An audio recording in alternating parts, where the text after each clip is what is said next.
Hello mga Mima! Good morning sa ating lahat! Ang aking beauty ay kagigising lang. Tingnan nyo, nakapantulog pa ako. Ito ay pantulog lang mga Mi. This is ukay, $2. Bago ang lahat, gagawa ako ng cottage cheese. Ipapakita ko sa inyo kung paano gumawa ng cottage cheese mga Mi. Kasi tingnan nyo naman, ang dami naming milk.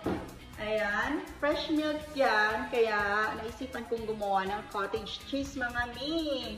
Ayan, nilagay ko na pala yung milk sa pot. Ako naisipan na mag-video para ipakita sa inyo kung paano gumawa ng cottage cheese. Kasi paborito ko yung cottage cheese mga Mi. Gusto ko talaga ang cottage cheese, lalo na pag ilagay sa salad.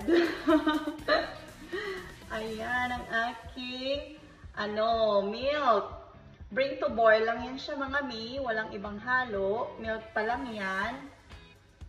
Hanggang sa mag-curdle. Kapag kumulo na, mamaya lalagyan natin siya ng lemon at salt. Ayan ang aking cottage cheese. Ganyan lang kasimple gumawa ng cottage cheese kasi ang mahal kaya bumili ng cottage cheese dito. Ang mahal. Mga $10 ganun.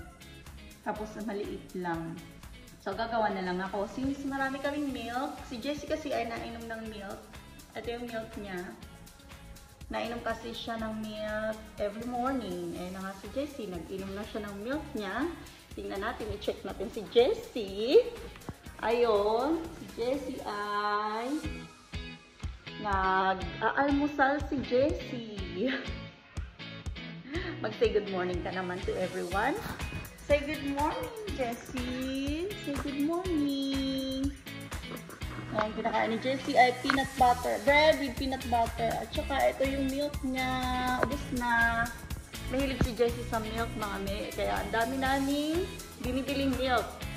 Kaso, fresh milk pala ang milk ni Jessie. Kaso, hindi naman niya kayang ubusin. Ayun. Gagawin ko na lang siyang cottage cheese. Nakain ba kayo ng cottage cheese? Ayan na nga mga Mi, kumulo na ang aking milk at naghiwa-hiwalay na yung curdle niya.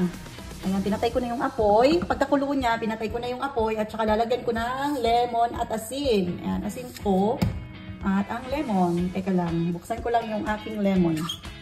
Itong lemon ko ay na-squeeze ko na nung nakaraang araw. Nilagay ko na lang sa fridge kasi marami kaming lemon dito. Ayan, tinansya ko na lang. Ayan, may lemon kami dito. Hindi pa na-squeeze. Marami kaming na-squeeze na lemon angel, mga bigay-bigay ng kapitbahay. At kanya na nga mga Mi, haluin. Nakapatay na yung apoy ha. Ayan na yung curdle ng milk.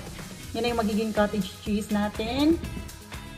Tapos, hayaan lang siya muna dyan ng 5 to 10 minutes.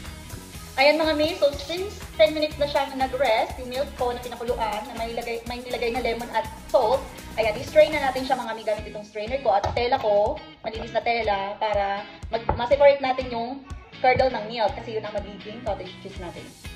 Mainit. Oh my God. Ayan. Marami din akong nakuha. Wait lang. Ibuhos ko lang to. Mainit. Ayan. Papakita ko sa inyo ang tsura ng ating cottage cheese. Ayan. Tapos pipigain ko yan mamaya. Tapos cottage cheese na. Diba? Ang bilis. So mga Mi, may malinis na tubig ako dito. Ididip ko yung aking cottage cheese para mawala yung aking ng lemon.